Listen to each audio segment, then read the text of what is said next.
Vladimir Putin querría ya un alto el fuego. Esto al menos es la información que ha publicado la agencia de noticias Reuters. Según nos cuentan, han hablado con 4 fuentes muy cercanas a Vladimir Putin y todas ellas les han confirmado que el presidente ruso estaría dispuesto a aceptar ya, a día de hoy, un alto el fuego con Ucrania. ¿Y cuáles serían las condiciones de ese alto el fuego que sí que aceptaría Rusia? Pues mantener las fronteras tal y como están a día de hoy. Es decir, que Rusia renunciaría a muchos de los objetivos que se marcó en un inicio en su ofensiva, pero quiere mantener los territorios que están bajo su poder, bajo su control a día de hoy. Estas mismas fuentes también han afirmado que Vladimir Putin se habría quejado en varias ocasiones de los esfuerzos tanto de Occidente como del propio Zelensky por entorpecer un proceso de paz. Es decir, que según Putin, quienes se están negando a llegar a un acuerdo de paz sería Occidente y no Rusia.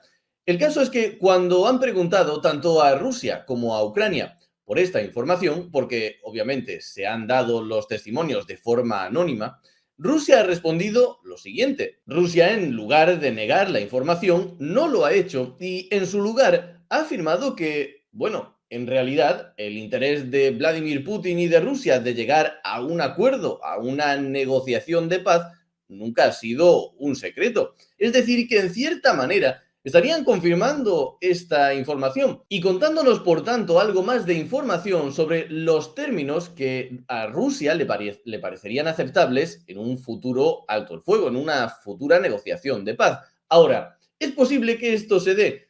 Pues lo dudo mucho. Cuando Reuters ha preguntado a Ucrania sobre este artículo, sobre esta información, Ucrania no le ha contestado directamente. Y por otro lado, si tenemos en cuenta que Zelensky ya firmó un decreto que hacía imposible cualquier negociación con Putin, pues parece obvio que Ucrania no se va a sentar en primer lugar a negociar esto y en segundo lugar tampoco iba a aceptar estos términos, pues supondría ceder parte de su territorio, algo a lo que Zelensky siempre se ha negado y no parece que vaya a cambiar. Una situación diferente sería la victoria de Donald Trump en los Estados Unidos, y es que, según estos informadores, Vladimir Putin se habría quejado en varias ocasiones de los esfuerzos tanto de Occidente como de Zelensky de entorpecer una negociación de paz. Es decir, Rusia habría contactado con Estados Unidos para intentar llegar a algún tipo de acuerdo y Estados Unidos, siempre según esta información, se habría negado. Ahora, ¿qué pasaría si Vladimir Putin vuelve a intentarlo, pero en un momento en el que fuese Trump el que tuviese el poder en la Casa Blanca? En ese caso, Trump puede ser que sí se sentase a negociar con Vladimir Putin, con quien, recordemos, mantiene una buena relación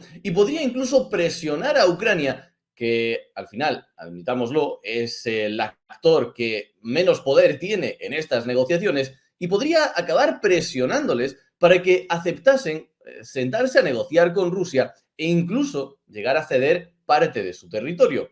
Ojo, también habría que tener en cuenta que la Unión Europea quizás tampoco estaría viendo con buenos ojos este acuerdo de paz y quizás se pondría del lado de Ucrania para continuar en solitario, aunque fuese sin la ayuda de Estados Unidos, su guerra contra Rusia. Pero bueno, mientras llega ese hipotético alto el fuego o no, la guerra continúa. Putin ha firmado un decreto que permitiría a Rusia la incautación de activos financieros estadounidenses si Estados Unidos confisca propiedades rusas. Este es un tema que ya hemos comentado en infinidad de vídeos, y es que tanto Estados Unidos como la Unión Europea, pero principalmente los Estados Unidos, quieren coger todos o parte de los activos rusos que actualmente se encuentran congelados tanto en Europa como en Estados Unidos y utilizarlos para financiar a Ucrania en su guerra contra Rusia.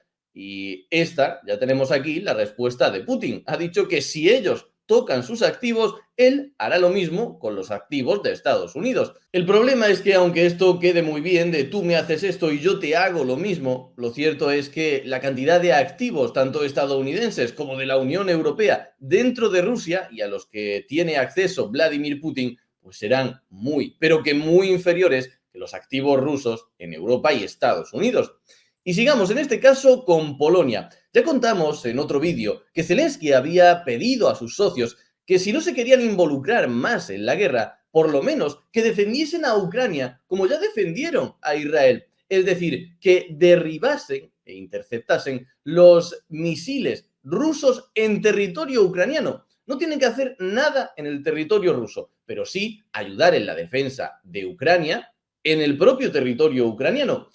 Esto lo propuso ya Zelensky hace un tiempo y hace unos días lo volvió a recordar. Bueno, pues ahora sale la noticia de que Polonia efectivamente estaría evaluando derribar estos misiles rusos dentro de las fronteras de Ucrania. Y también este país, junto con Grecia, que recordad, quitando a Estados Unidos, son los dos países dentro de la OTAN que más porcentaje de PIB gastan en defensa, pues han mandado una propuesta a la Unión Europea, propuesta que Ursula von der Leyen estaría viendo con muy buenos ojos, para crear un escudo de defensa aérea común. Es decir, que estos dos países quieren que la Unión Europea esté más integrada en términos de defensa, aprovechando, por ejemplo, economías de escala. Así que no es descartable que esta propuesta que quieren que se discuta en los próximos meses pues acabe saliendo finalmente, porque por un lado, desde el punto de vista económico, tiene sentido, como digo, para aprovechar economías de escala,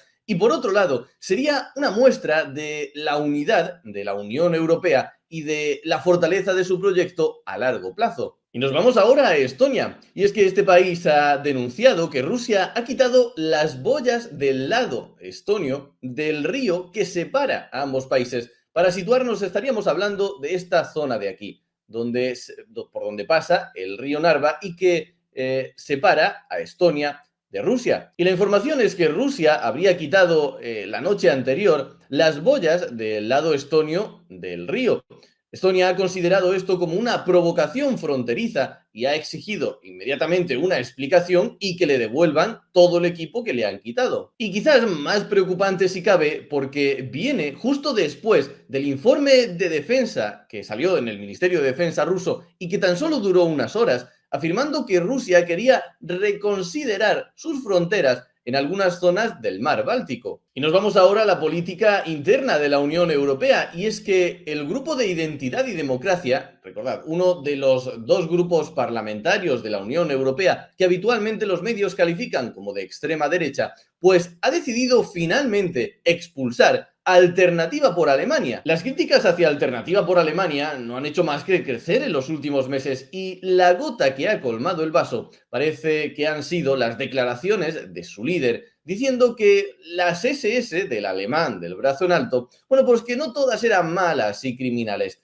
Esto pues no lo han aguantado más en el grupo y han decidido finalmente expulsarle. Este partido ha intentado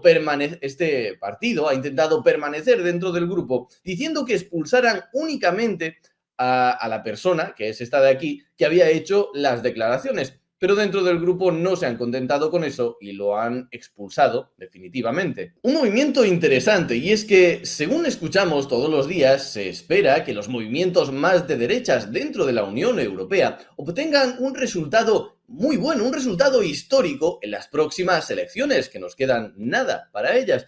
Y lo cierto es que sí, parece que van a tener un muy buen resultado, pero de lo que no se habla es que la derecha europea llega más dividida que nunca. No se presenta como un bloque unido contra ese globalismo de la Unión Europea. No, se presentan con mucha división interna y de hecho de eso es de lo que vamos a hablar en el vídeo de mañana. Un vídeo que grabé hace días y en el que ya avisaba de que precisamente esta noticia se podía acabar dando más pronto que tarde. Y finalmente terminamos también con Alemania. Recordad, Alemania es el principal socio de Israel, el principal aliado de este país, tan solo por detrás de Estados Unidos.